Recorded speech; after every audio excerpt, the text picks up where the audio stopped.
ओम शांति। 22 मार्च 2023 साकार मुरली।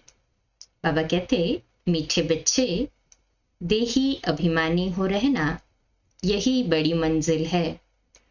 देही अभिमानी को ही ईश्वरीय संप्रदाय कहेंगे। उन्हें बाप और परमधाम के सिवाय कुछ भी सूझेगा नहीं।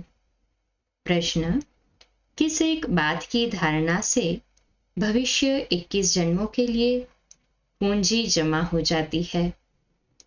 उत्तर, श्रीमत पर अपने ऊपर तथा दूसरों पर उपकार करने से।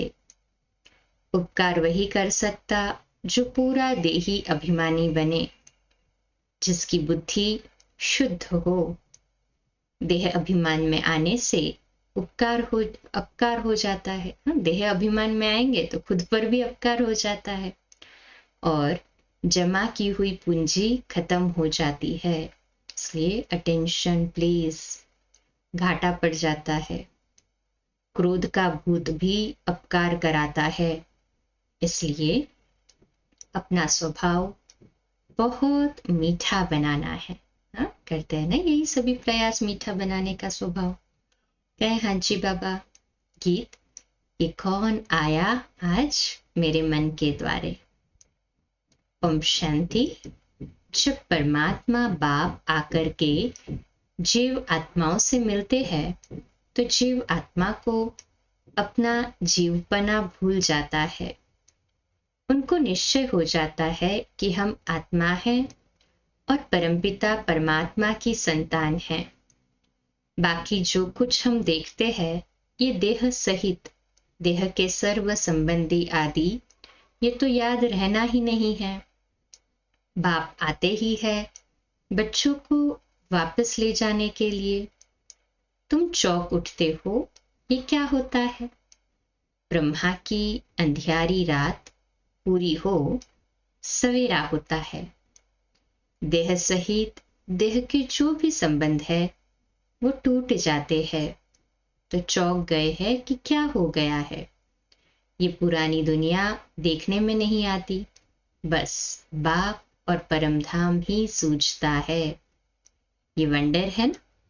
परंतु बाप को पूरा न पहचानने के कारण, बुद्धि योग न लगने कारण देह अभिमान पूरा मिटता ही नहीं है। उनको हम बंदर संप्रदाय कहते हैं। जब देही अभिमानी बने तब ईश्वरीय संप्रदाय कहे। बंदर संप्रदाय का नारद के रूप में दृष्टांत है। कहा ना, नारद ने मुझे लक्ष्मी को वरना है, तो कहा सूरत तो देखो। तो वह भी भक्त था, झांझ बजाता था। उनको बाप ने दिखाया कि देखो तुम बंदर संप्रदाय हो, तो देही अभिमानी हो रहना बहुत मुश्किल है। बड़ी मंजिल है ना देही अभिमानी हो रहना। बल पवित्र बनते हैं, ऐसे अच्छे और बुरे मनुष्य तो होते ही है। अब सन्यासी घर बार छोड़ते हैं, पवित्र बनते हैं। जो घर बार नहीं छोड़ने वाले हैं, गृहस्थी है, वह जाकर उन्हों को अपना गुरु बनाते हैं। कलयुगी दुनिया के सभी मनुष्य मात्र नास्तिक निधन के हैं। हे भगवान, हे परमपिता परमात्मा कहे, पुकारते तो है परंतु उनको जानते नहीं कि आखिरी भी वह कौन है। पुकारते पुकारते वह थक पड़े हैं। कह देते हैं ईश्वर सर्वव्यापी है। बंदगी भी करते हैं परंतु जानते नहीं।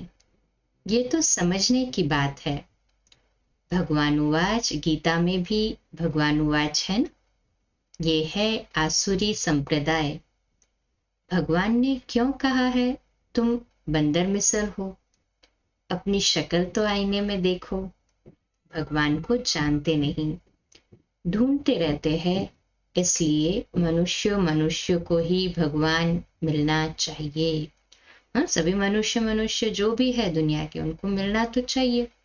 ढूंढते हैं परंतु भगवान सभी को मिलते नहीं है।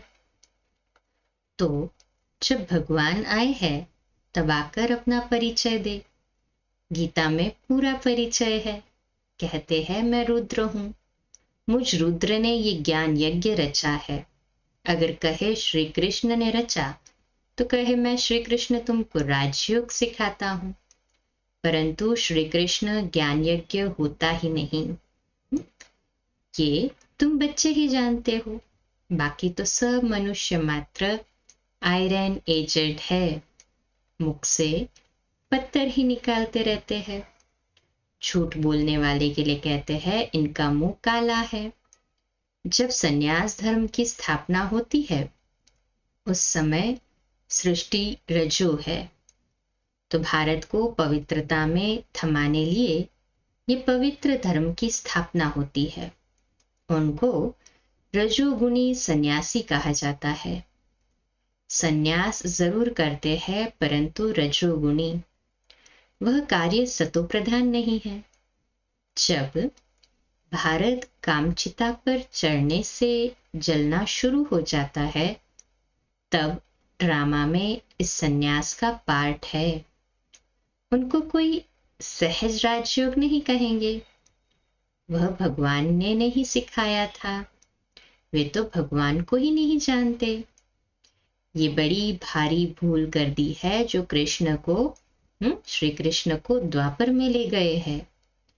बाप बैठ भूले हुए मनुष्यों को समझाते हैं।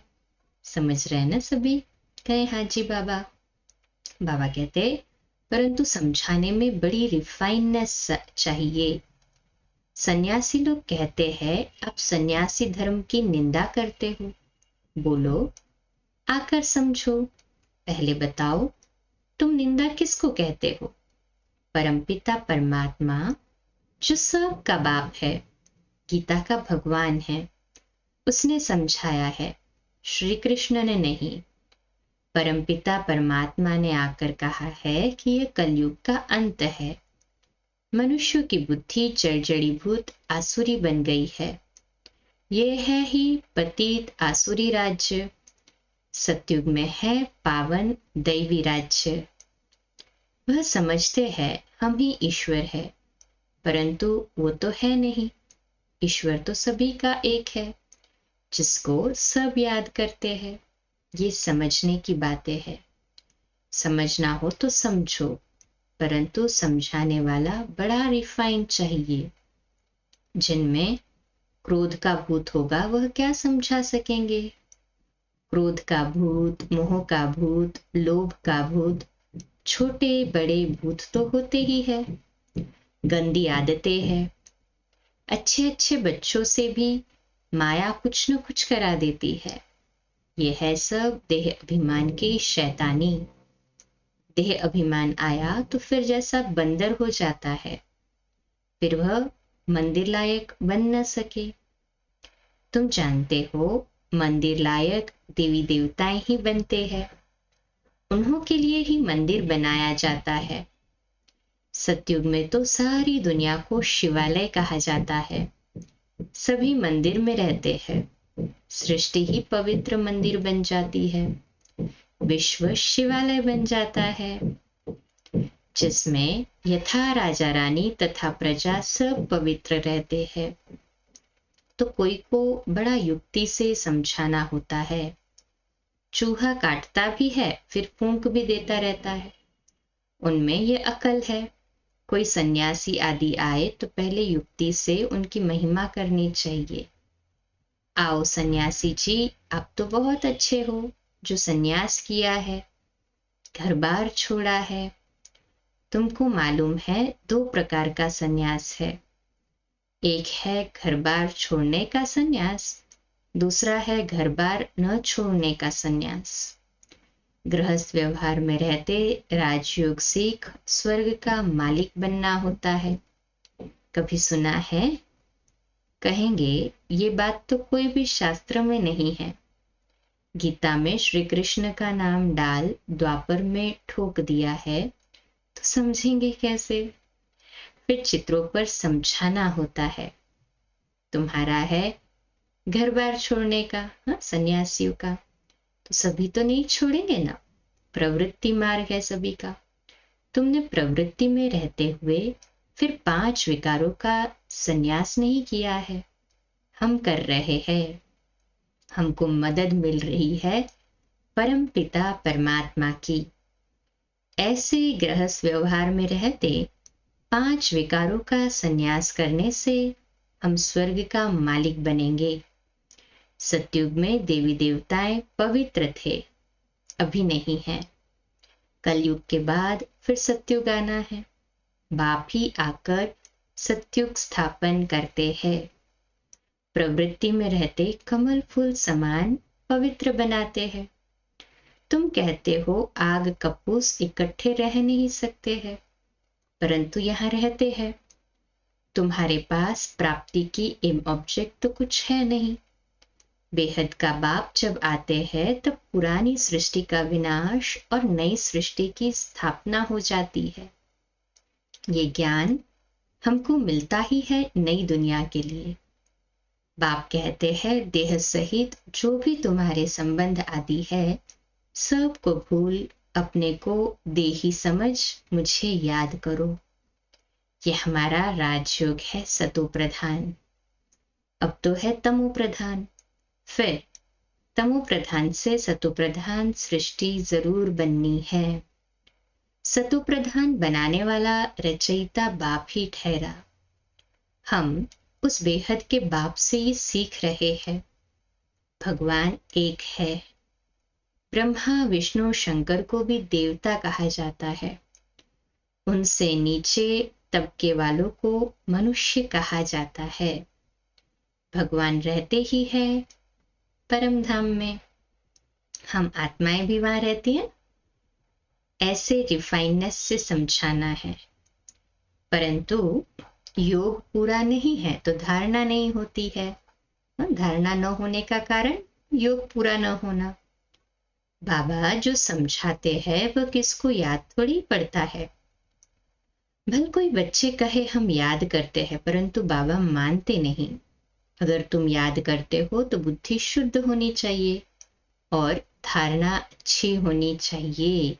Double underline. धारणा है तो फिर करानी भी है। उपकार करना है ना। तुम जानते हो बाप आकर सब पर उपकार करते हैं। माया रावण अपकार करते हैं। बाप आकर एक ही बार इतना उपकार करता है जो 21 जन्म हमारा उपकार हो जाता है। उपकार कहो अथवा कृपा कहो, आशीर्वाद आदि कहो, जो भी कहो। द्वापर में फिर अकृपा शुरू हो जाती है। देह अभिमानी बन जाते हैं ना। फिर देह अभिमानी बना तो अपकार करना शुरू कर देंगे। अपकार करना अर्थात देह अभिमानी बनना। बाबा कहते उपकार करने से भविष्य 21 जन्मों के लिए पूंजी जमा होती है। अपकार करने से जो जमा हुआ होता है ना, वो भी खत्म हो जाता है। सोचो क्या करना है। जबकि उपकार करना जानते हैं तो करना है ना। उपकार करना नहीं जानते हैं तो जरूर अपकार ही करेंगे। आसुरी मत पर मनुष्य हर एक दो पर अपकार ही करते हैं। काम कटारी चलाते हैं। बाप को भूला, उपकार करना भूला तो वह फिर अपकारी जरूर बनेगा। सेकंड में उपकार, सेकंड में फिर अपकार कर देते। अच्छे अच्छे बच्चे कितने उपकारी थे। उपकार करने की शिक्षा जानते थे। अपने ऊपर भी उपकार करते थे तो औरों पर भी करते थे। फिर माया के चक्र में आकर भागंती हो गए। अपकारी बन पड़े। कितना अपकार करते हैं। मनुष्य समझते हैं कुछ तो होगा जो भागे है। तो बाबा कहते फिर वो मूंझ जाते हैं ना। अपकारी बन पड़ते हैं, भाग पड़ते हैं तो मनुष्य भी मूंझ जाते हैं। हम फिर कैसे जाए। डिसर्विस हो जाती है ना। मनुष्य फिर सोचते हैं कैसे जाए। उल्टी सुल्टी बकवास जाकर करते हैं। गोया जो उपकार करके खाता जमा किया, सो फिर अपकार करके अपने खाते को मिट्टी में मिला दिया। ऐसे बहुत हुए हैं और होते रहेंगे। देखो किसने उपकार किया वही फिर देह अभिमान में आने से अपकारी बन पड़ा। मनुष्य मनुष्य पर अपकार ही करते हैं। उपकार कोई कर न सके जब तक श्रीमत पर न चले। अपकार कराने वाली रावण मत है। अभी अभी श्रीमत, अभी अभी रावण मत पर चल पड़ते हैं। क्रोध का भूत आया और अपकार कर लिया। बाप पर अपकार का कलंक लगा दिया, निंदा कर दी। बाप क्या कहेंगे? ईश्वरीय औलाद ऐसे होते हैं क्या? वह फिर दिल से उतर जाते हैं। हाँ, तो बहुत ध्यान से चलना है, सूक्ष्म चेकिंग करनी है। कोई का भूत निकल जाता है तो फिर महिमा भी करते हैं। क्रोध बहुत खराब है, इसलिए बाबा हमेशा कहते हैं मीठे टेम्पर अर्थात स्वभाव वाले बनो। क्रोधी टेम्पर अज्ञान है। बाप समझाते हैं ममत्व को बिल्कुल छोड़ना है। ममत्व टूटते टूटते जब अंत का समय आएगा तब संपूर्ण बनेंगे। रेस है ना। बच्चे जानते हैं मम्मा बाबा पहले पहुंचते हैं, तो उनकी मत पर चल फॉलो करना चाहिए, धारणा करनी चाहिए। माँ बाप के दिल पर चढ़ेंगे तो तख्त पर भी बैठेंगे। अपने से पूछना है कि हम लक्ष्मी को वरने अर्थात माँ बाप के तख्त पर बैठने लायक बने हैं। अगर समझते हैं हमारे में क्रोध है तो वह कभी दिल पर चढ़ न सके, न भविष्य में महाराजा महारानी बनेंगे। कदम कदम श्रीमत पर चलना है। अगर ट्रेटर बन पड़े तो जाकर चंडाल बनेंगे। हूबहू कल्प पहले वाली बातें बाबा रोज रोज सुनाते रहते हैं। उनमें कहाँ भी फर्क नहीं पड़ सकता। कितना ज्ञान का नशा रहना चाहिए, परंतु जो सर्विस पर होंगे उनको रहेगा। जो जैसी सर्विस करते हैं उनको फल जरूर मिलता है। नंबर 1 है नॉलेज देना। उसमें बहुतों को सुखदेव चक्रवर्ती बनाना है। औरों को बनाएंगे। सर्विस की युक्तियां तो बहुत अच्छी बनाई जाती है, कहाँ भी सर्विस हो सकती है। फिर करके 100 में से 1 जगेगा। मेहनत का काम है ना। ऐसे ऐसे रात दिन बाबा का विचार सागर मंथन चलता है। अनेक प्रकार के विचार चलते हैं। कितने विघ्न पड़ते हैं। विश्व को पवित्र स्वर्ग बनाना है, उसके लिए अतः ख्यालात चलते हैं। ख्यालात करते करते रात से सुबह हो जाती है। इसलिए गाया हुआ है नींद को जीतने वाले। बाबा को कभी कभी तो नींद ही नहीं आती। सोचो कितना ख्यालात चलता होगा बाबा को बच्चों का उद्धार करने का। बच्चों को विश्व का मालिक बनाना है तो इतना फिक्र रहता है। तुम बच्चों को भी इतना फिक्र रहना चाहिए कि हम श्रीमत पर कहाँ तक चलते हैं। बाप दादा संग हम बच्चों को ही कुल्हा अर्थात कंधा देना है। सारी पुरानी दुनिया को रवाना करना है। अच्छा, मीठे मीठे सिकिलते बच्चों प्रति माता पिता बाप दादा का याद प्यार और गुड मॉर्निंग। रूहानी बाप की रूहानी बच्चों को नमस्ते। हम रूहानी बच्चों की रूहानी माता पिता बाप दादा को याद प्यार, गुड मॉर्निंग और नमस्ते। वाह बाबा वाह, शुक्रिया बाबा, शुक्रिया। धारणा के लिए मुख्य सार। पहली पॉइंट, कभी भी रावण की मत पर चल देह अभिमान में आकर बाप का अपकार नहीं करना है, निंदा नहीं करानी है। श्रीमत पर अपना तथा सर्व का उपकार करना है। दूसरी पॉइंट, क्रोध का भूत प्रवेश होने नहीं देना है। बहुत मीठा स्वभाव बनाना है। युक्ति से सेवा करनी है। वरदान, संपर्क में आने वाली आत्माओं को सदा सुख की अनुभूति कराने वाले मास्टर सुखदाता भव। तो आज का हमारा स्वमान, मैं मास्टर सुखदाता आत्मा हूं। विश्लेषण है, आप सुखदाता के बच्चे मास्टर सुखदाता हो, इसलिए सुख का खाता जमा करते रहो। सिर्फ ये चेक नहीं करो कि आज सारे दिन में किसी को दुख तो नहीं दिया, लेकिन चेक करो कि सुख कितनों को दिया। जो भी संपर्क में आए, आप मास्टर सुखदाता द्वारा हर कदम में सुख की अनुभूति करें। इसको कहा जाता है दिव्यता व अलौकिकता। हर समय स्मृति रहे कि इस एक जन्म में 21 जन्मों का खाता जमा करना है। स्लोगन, एक बाप को अपना संसार बना लो तो अविनाशी प्राप्तियां होती रहेगी। एक बाप को अपना संसार बना लो तो अविनाशी प्राप्तियां होती रहेगी। अच्छा, कम बोलो, धीरे बोलो, मीठा बोलो, सत्य बोलो, सोच समझकर बोलो। निमित्त भाव, निर्माण भाव, निर्मल वाणी। आज का नया दिन आप सभी को मुबारक हो, मुबारक हो, मुबारक हो। शुभ दिवस।